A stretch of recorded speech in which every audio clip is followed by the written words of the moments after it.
Speaker. I call Paul Goldsmith.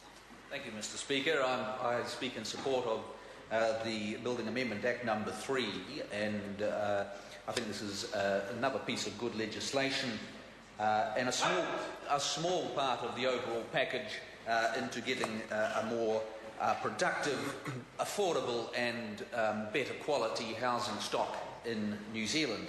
I just want to touch on those 3 areas. Productivity, I think, is one of the biggest issues facing New Zealand generally. How we grow wealth is that we become more productive. The construction area is a very large part of the economy, and productivity has actually fallen since 1996. When you were dealing about 1 in 12 workers working in the construction industry, that is a very significant drag on the country. So this bill will go some small way into improving productivity in our building area, mainly through the risk-based consent system that is being employed. It means that the amount of checking and inspection is related to the risk and complexity of the work, and that makes absolute sense. If you're just doing a relatively small piece of work on the house, it's probably not necessary to have quite so many visits by the inspector.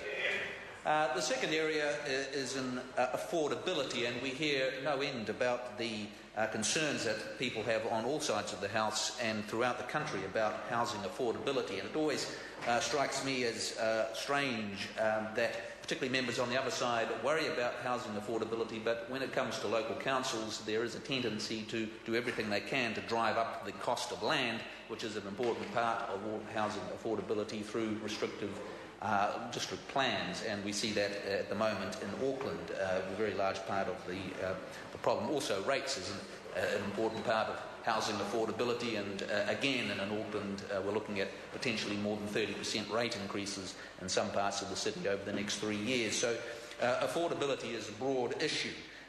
When it comes to the housing construction side of that, this bill again makes a small improvement in that area around reducing the costs of housing through this risk-based system. And finally, in quality, we all know the horrors of the leaky building systemic failure that we had over a long time, and this bill again is a part of the response to that, particularly in giving clearer accountability for building practitioners,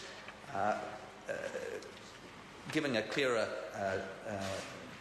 description of where accountability lies between building practitioners, building consent authorities and consumers in making sure that a new house complies with the building code. And I think that clearer accountability will lead to a better result in the long term. So I commend this bill to the House, and that it be read a 3rd time. Thank you. Call Moana Mackie. Thank you, Mr. Speaker.